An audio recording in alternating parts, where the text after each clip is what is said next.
Hello दोस्तों, स्वागत है आपका मेरे चैनल जिग जैग टेक्निकल में। दोस्तों आज बात करेंगे वीएफडी के पावर कनेक्शन कैसे करते हैं। वीएफडी जिसे हम वेरिएबल फ्रीक्वेंसी ड्राइव बोलते हैं, ये जो हमारी वीएफडी है इसको वेरिएबल फ्रीक्वेंसी ड्राइव इसको किसी मोटर के साथ में जोड़ना है और यूज में लेना है तो किस तरीके से हम लोग इसके पावर कनेक्शन करते हैं। दोस्तों जनरली आपने देखा होगा कि एक कोई भी प्लांट है या फिर कोई भी पैनल है उसमें मोटर ड्राइव के कनेक्शन किस तरीके से होते हैं।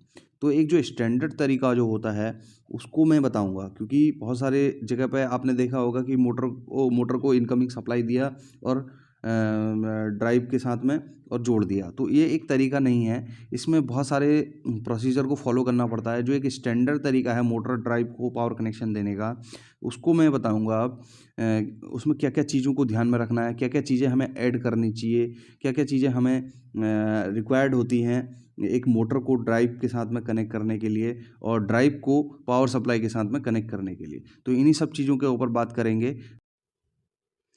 तो सबसे पहले दोस्तों समझते हैं कि जो मोटर ड्राइव होती है उसमें कनेक्शन किस तरीके के रिक्वायर्ड होते हैं।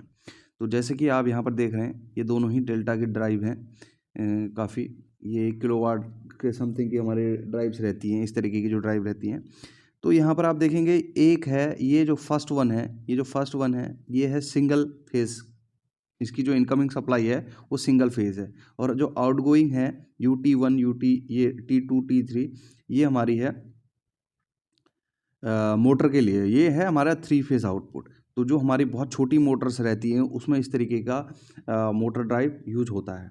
और ये है हमारा, ये जो सेकंड नंबर है ये है हमारा 3 फेज का मोटर ड्राइव। यहाँ पर आप देखने को मिलेगा L1 L2 L3, ये RST करके भी डिवाइड है, और ये जो है मोटर के लिए कनेक्शन दिया हुआ है।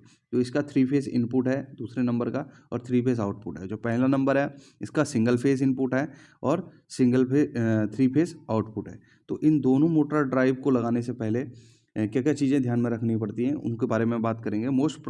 इसमें जो कॉमन रहती है चीज़ें, वो बहुत सारी चीज़ें कॉमन ही रहेंगी। बस इसमें सप्लाई का थोड़ा सा यहाँ पर हमें सिंगल फेज देना है L1 L2 पे, लेकिन यहाँ पर हमारा जो है 2 नंबर पे यहाँ पर हमें 3 फेज देना है। तो आगे बात करते हैं किस तरीके से इनकमिंग की सप्लाई देते हैं और आउटगोइंग की सप्लाई जोड़ते हैं।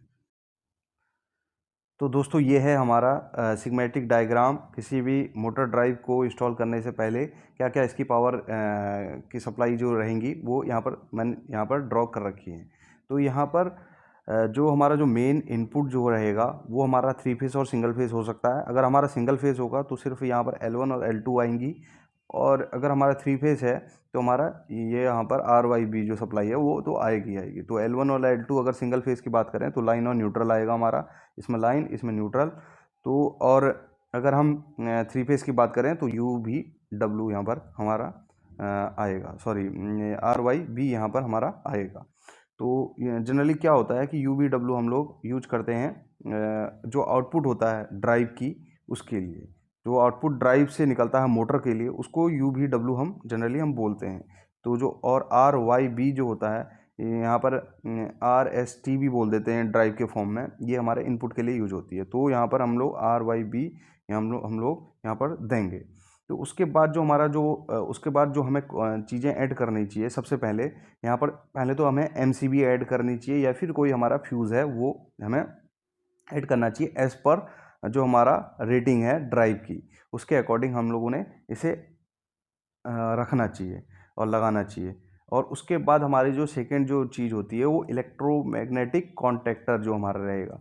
जो ये हमारा कॉन्टैक्टर है दोस्तों, इसको हमें लगाना पड़ेगा। तो कॉन्टैक्टर जनरली क्यों यूज किया जाता है, जनरली जो हमारी कंट्रोल पावर ऑन होगी तब हमारा ये कॉन्टैक्टर से सप्लाई आगे जानी चाहिए। जब कोई भी हम पैनल ऑन करते हैं या फिर कोई भी सिस्टम ऑन करते हैं, जब उसको कमांड जाती है कॉन्टैक्टर को, तब जाके ये आगे सप्लाई पास करना चाहिए। तो कॉन्टैक्टर को भी लगाना बहुत ज़रूरी होता है। एक मैग्नेटिक कॉन्टैक्टर आप लगा सकते हैं।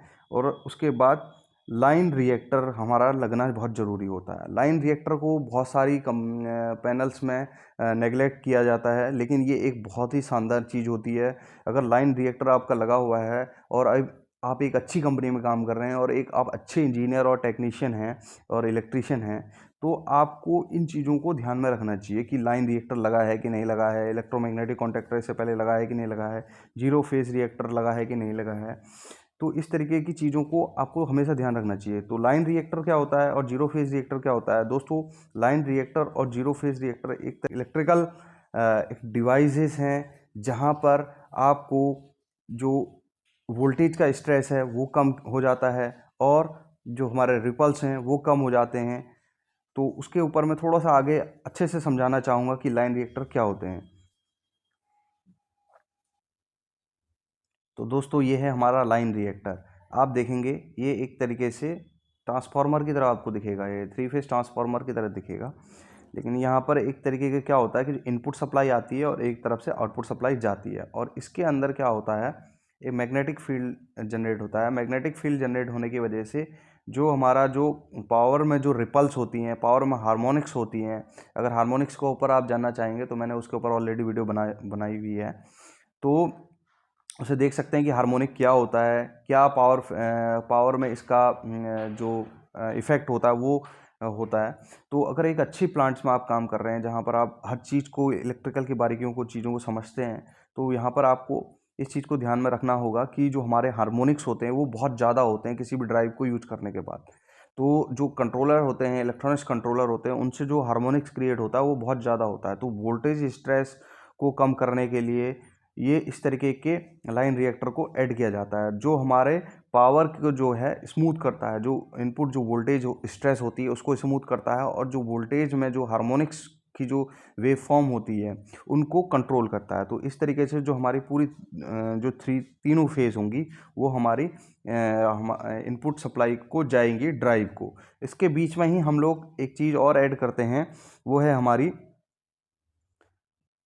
Zero face reactor. तो जीरो फेस रिएक्टर क्या करता है, ये भी हमारा वोल्टेज स्ट्रेस को कम करता है। ये हमारा इनकमिंग पे भी लगेगा, अगर हमारा जो ड्राइव है उसकी इनकमिंग पे भी लगेगा क्योंकि वोल्टेज स्ट्रेस उसमें भी ज़्यादा होते हैं। तो जो मोटर का जो स्पीड कंट्रोल का जो मेथड होता है, भले ही वो फ्रिक्वेंसी के साथ में हो, लेकिन जो उसमें जो स्ट्रेस होता है वो वोल्टेज का होता है।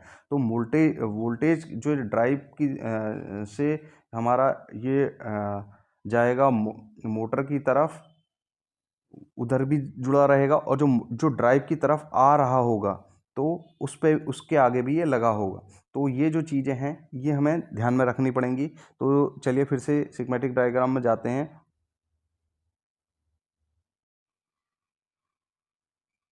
तो दोस्तों अब बात करते हैं, जैसे आपने समझा कि रिएक्टर और जीरो फेस हमने कनेक्ट कर दिया।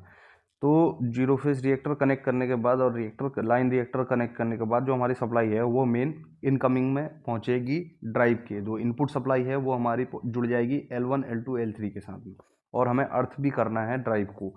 तो उसके बाद जो हमारा ये आपको पूरा एक सिस्टम दिख रहा है यहाँ पर, ये हमारा जनरली ब्रेकिंग के लिए है।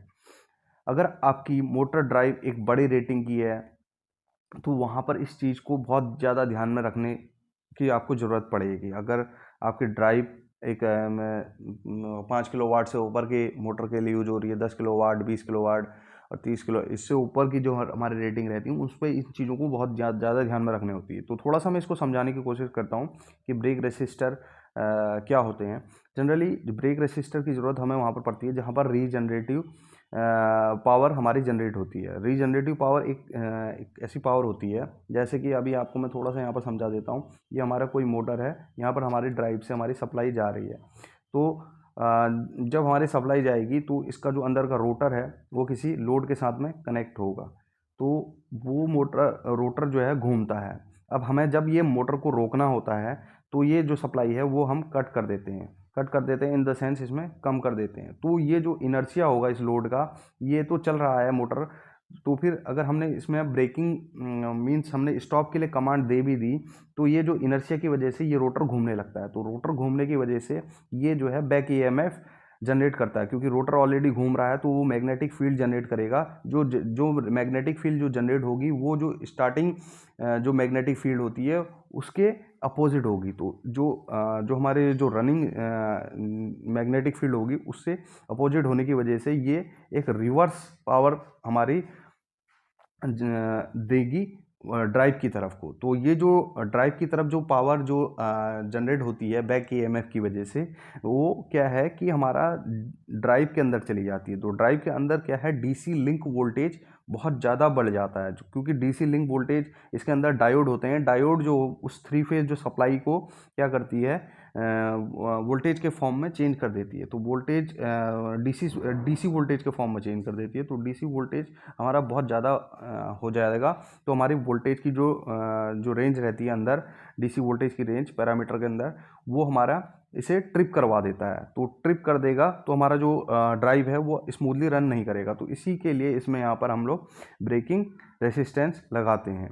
तो यहाँ पर ब्रेकिंग रेसिस्टेंस लगाने के लिए यहाँ पर डीवीआर भी हम इसे जनरली फॉर्म में बोलते हैं। डीवीआर क्या किस तरीके के होते हैं, मैं थोड़ा सा आपको दिखाना चाहूँगा कि डीवीआर किस तरीके का।